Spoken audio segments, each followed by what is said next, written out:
Today we are reviewing the Landyachtz Switchblade 36,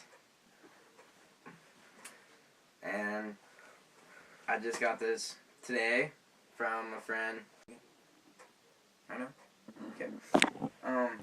This board has going 9-inch sidewinders, which are like the double kingpin, and it has 7mm 88 butterballs from Sector 9 and bone dread bearings.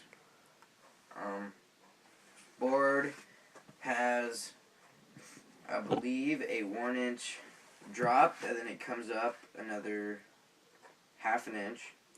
And the foot placement on this board is great with the W concave and the drop on the ends. It really locks in your feet, and like the concave on the sides, it helps like for heel sides when you push on it and you hang your feet off, it really locks them in there.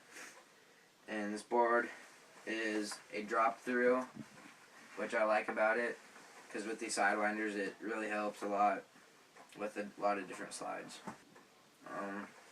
Thanks, and look for more reviews from Longboarding the 308.